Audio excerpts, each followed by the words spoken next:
جس کے ساتھ اللہ ہو اسے کوئی غم ہوگا؟ اور اللہ کس کے ساتھ ہے؟ اللہ اس کے ساتھ ہے کہ جس کے دل کے اندر تقوی ہے۔ اور تقوی کیا ہے؟ تقوی کی تعریف کیا ہے؟ اپنے آپ کو گناہوں سے بچا لینا، اپنے آپ کو گناہوں سے بچا لینا۔ جس نے اپنے آپ کو گناہوں سے بچا لیا وہ متقی بن گیا، اور رب کا وعدہ ہے کہ میں اس کے ساتھ ہوں۔ دنیا کی کوئی طاقت اس کے ساتھ نہ ہو، پرواہ نہیں ہے، اللہ اس کے ساتھ ہے۔ جو متقی ڈرنے والا بن گیا، جہاں اللہ کا حکم ٹوٹا ڈر گیا، جہاں نبی کی سنت چھوٹی ڈر گیا۔ اللہ کا حکم کیا ہے؟ بے شمار احکامات اللہ کے، اور انہی احکامات سے ایک حکم ہے ماں باپ کی فرما برداری، ماں باپ کی فرما برداری۔ اور آج یہ گناہ یوں سمجھ لیجئے کہ عام ہو چکا ہے۔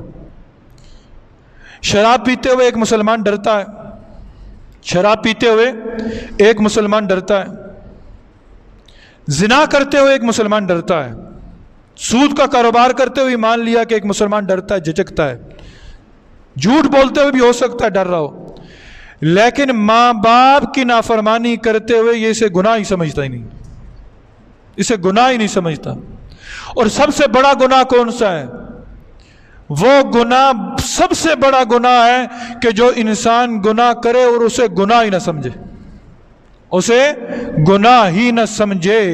اور ماں باپ کی نافرمانی، جہاں اللہ نے اپنی توحید کا ذکر کیا قرآن میں، جہاں اللہ نے اپنی وحدانیت کا ذکر کیا قرآن میں، جہاں اللہ نے کہا میری عبادت کرو، وہیں پر اللہ نے کہا وَبِالْوَالِدَيْنِ إِحْسَانًا کہ اپنے والدین کے ساتھ حسن سلوک سے پیش آؤ، اپنے والدین کے ساتھ حسن سلوک سے پیش آؤ۔ یہ کسی ایک فرد واحد کے لیے پیغام نہیں ہے، یہ پیغام میرے لیے بھی ہے، یہ پیغام آپ سب کے لیے بھی ہے کہ ہم اپنے ماں باپ کی قدر و منزلت کو پہچانیں۔ ماں باپ ہماری جان کے ٹکڑے ٹکڑے بھی کر دینا، جسم کے ٹکڑے ٹکڑے بھی کر دینا۔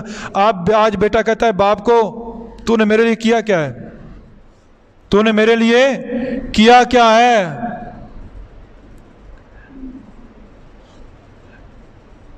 میں نام کیا لوں؟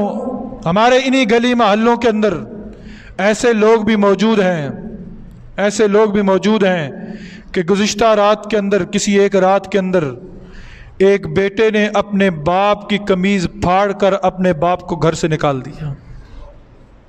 مجھے آپ بتائیں،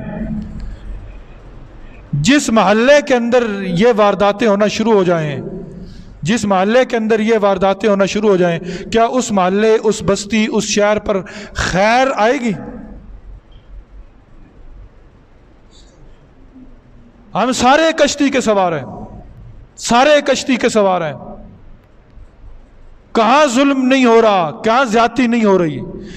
یاد رکھ لیں، یہ میں بات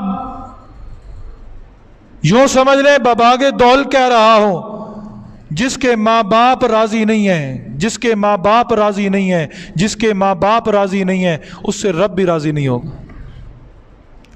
رب نے اپنی رضا کو باپ کی رضا میں چھپا کے رکھا، اور جس جنت کا میں متمنی ہوں، جس جنت کا میں طلبگار ہوں، رب نے اس جنت کو میری ماں کے قدموں تلے رکھا ہے۔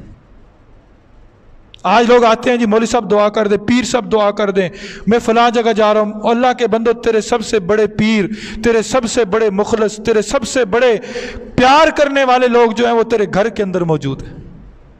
گھر سے تو دعا کروانی نہیں اور بھاگتے لوگوں کے پیچھے۔ وَاعْلَمُوا أَنَّ اللَّهَ مَعَ الْمُتَّقِينَ، اس آیت کو یاد رکھنا۔ میں چاہتا ہوں نا میرے 4-5 دوست ہوں، میرے گلی محلے میں چلوں، میرے ساتھ لو لشکر چلے۔ مجھے کسی لو لشکر کی ضرورت نہیں ہے۔ ہر بندہ یہ کہے کہ مجھے یہ چاہیے میرا اللہ میرے ساتھ رہے۔ میں مشکل میں ہوں، میں خوشی میں ہوں، میں غم میں ہوں، میں دکھ میں ہوں، میں خلوت میں ہوں، میں جلوت میں ہوں، ہر حال کے اندر میرا اللہ میرا معاون اور مددگار ہو۔ وہ کس صورت میں ہوگا رب نے بتا دیا، طریقہ بتا دیا، کوئی لمبی چوڑی اس نے تفصیل نہیں بتائی، یہ کرو یہ کرو یہ کرو۔ رب نے اتنا کہا تم اپنے دل کے اندر مجھے بسا لو، میں اپنے دل کے اندر تمہیں بسا لوں گا۔ وہ ایک سنتے ہیں نا، تم میری طرف ایک ہاتھ آؤ تو میں تیری طرف ایک بالشت آؤں گا، تم میری طرف چل کر آؤ میں تیری طرف دوڑ کر آؤں گا۔ تو اللہ کی طرف آئیں، اللہ کی طرف آئیں. اور اللہ کی طرف کون آئے گا؟ جسے دین کی سمجھ ہوگی. اور دین کی سمجھ کسے ہوگی؟ جو دین سیکھنے کے لیے گھر سے نکلے گا. اور دین سیکھنے کے لیے گھر سے کون نکلے گا؟ وہی نکلے گا کہ جسے پتہ ہو کہ یہ دین کتنی قربانیوں سے ہم تک پہنچا ہے. اللہ رب العزت سے یہ دعا ہے کہ اللہ رب العزت جو کچھ کہا اور سنا اس پر عمل کی توفیق نصیب فرما دے. آمین.